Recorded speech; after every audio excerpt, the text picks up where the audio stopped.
Guys, kumusta? For today's episode, ang content natin ay itong 3-gang switch, kung paano ito i-wire.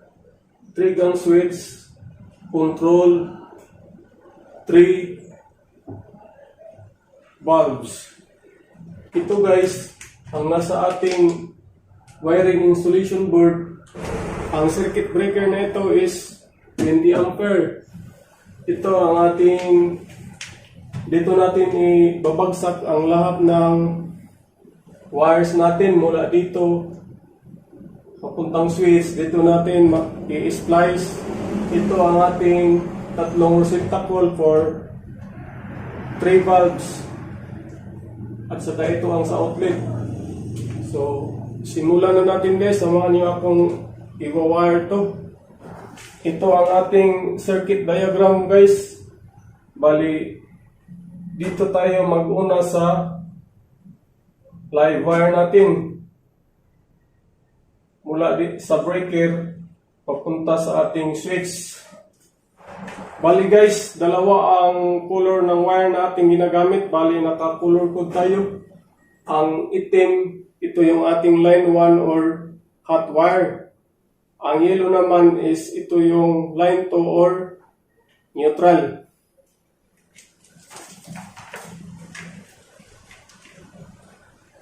Ito, papasok ko na.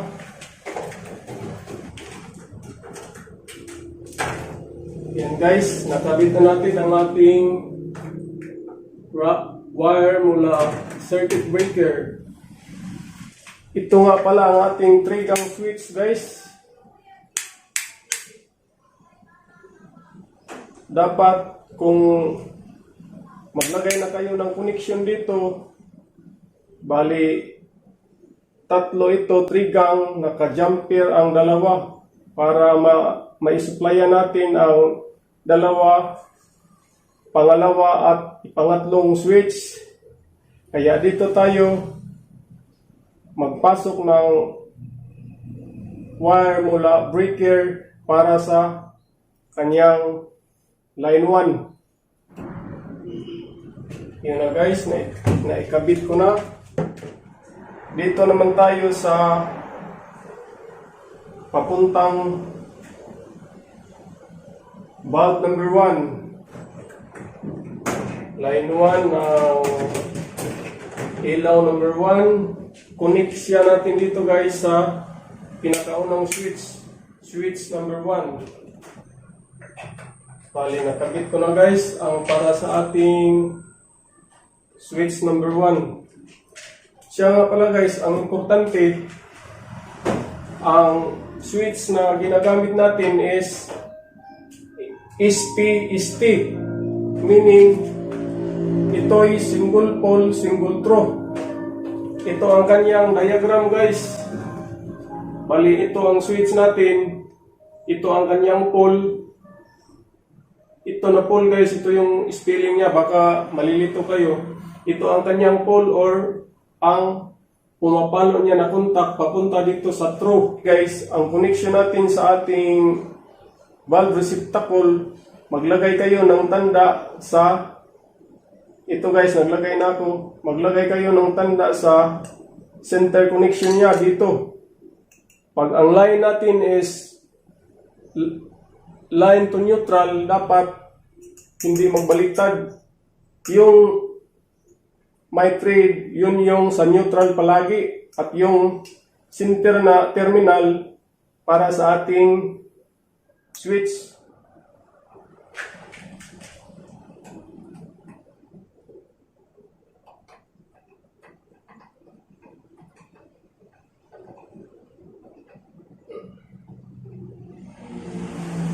Yan, tapos na.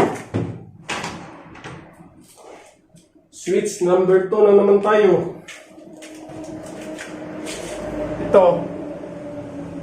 Itong line na to, ang i-wire natin sa switch 2 papuntang ilaw number 2. Pasok dito. Ito guys, sa switch number 2.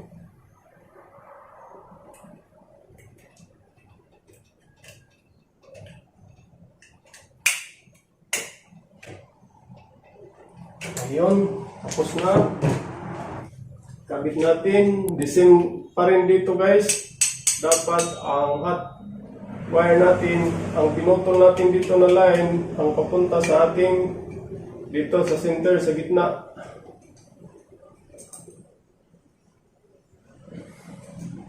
Yun.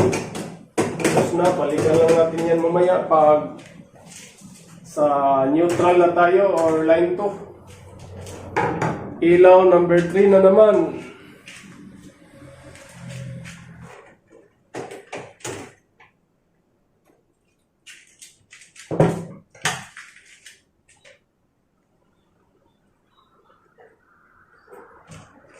Pasok natin sa pinakahuling switch, bali switch number 3 para sa ating bulb 3.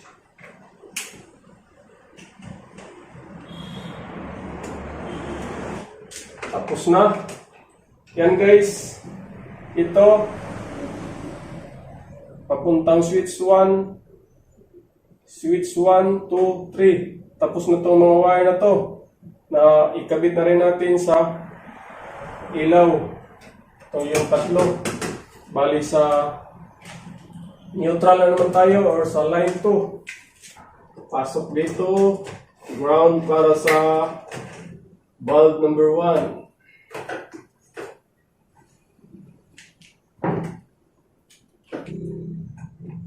Pasensya na guys, wala tayong gloves. Bulb number 2 na naman. Yellow.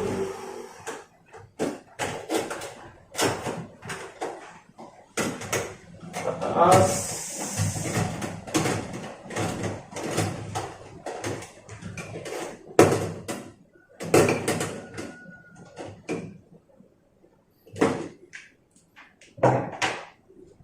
Dito na naman sa kabilang terminal ng ating receptacle. Kailangan guys, mahigpit ang kapit para walang back job.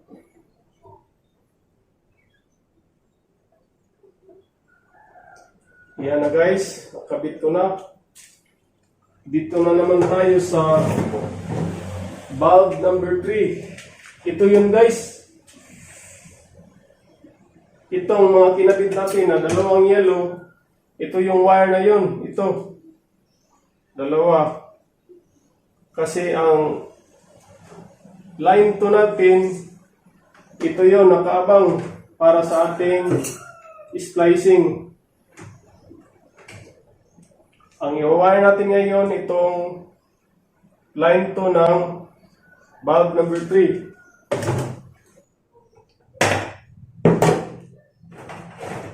Pasok dito sa ating main splicing junction box.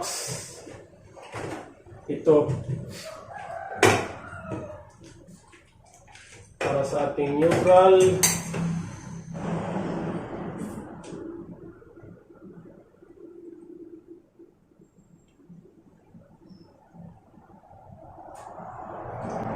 Yan na guys, nakabit ko na.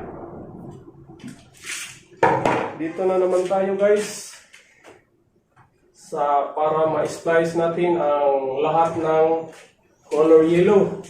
Ito po yun. Ito ang wire mula sa breaker natin sa bulb number 1 nga pala. Ito sa bulb number 2 at sa bulb number 3. Ito lang guys. Itong apat na to, ito ang ating pagtagpo-tagpuin para sa ating neutral.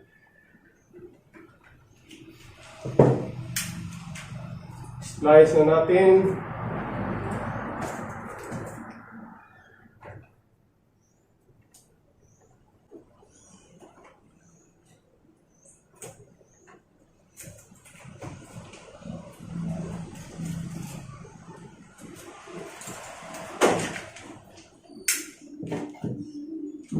kailangan guys, mahigpit ang splice nyo para pag may mag-inspection, walang sablay. Saka, paalala ko lang guys, kailangan pag ang putol nyo dito, kailangan nasa standard at least 7 inches mula sa electrical pipe bago kayo pumutol. Tapos ang babalatan nyo naman para sa splicing connection, kailangan at least 2 inches. Yun yung nakasaad sa Philippine Electrical Code.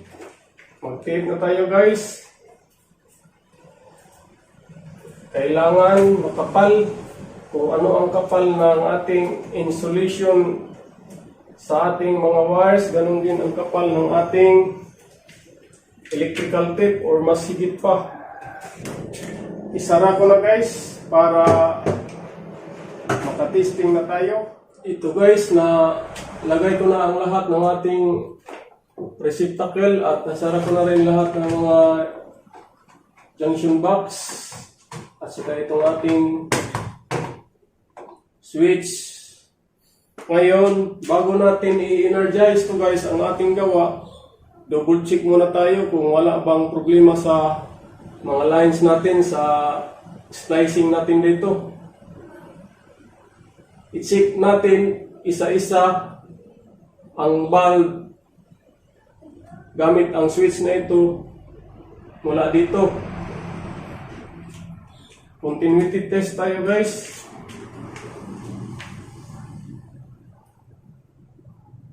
Ayun, nagbe-vape ang tester sa continuity test. Kailangan guys, dito muna kayo sa breaker, ititest nyo kung wala ba siyang shorted. Hindi nagbe-vape ang tester ko, so meaning walang shorted. Okay.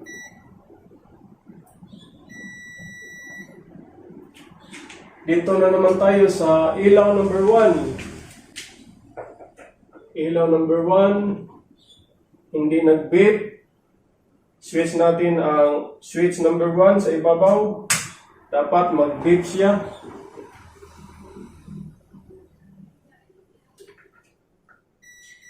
Yun. Off. Sa ilaw number 2.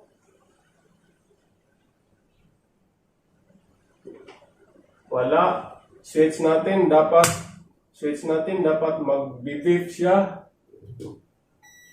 Yun.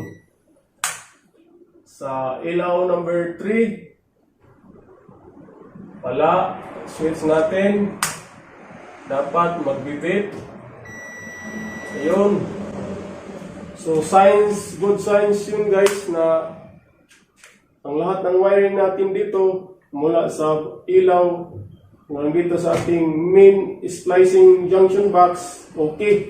Pati dito sa ating laging tandaan guys na bago natin i-energize ang ating wiring installation, kung saan man yan sa bahay or sa doon sa field, sa mga construction site, lagi natin isaisip na dapat naka-off muna ang ating mga breakers. Ito, saksak ko na. Testing, ilaw number 1 dito sa switch 1.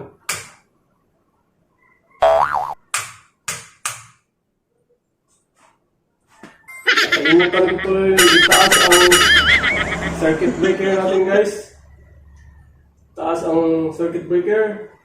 On. Switch number 1 para sa ilaw number 1. Okay. Switch number 2 para sa ilaw number 2. Okay. Ilaw number 3 para sa switch number 3. Yun guys. Sabay-sabay. Success ang wiring installation natin guys.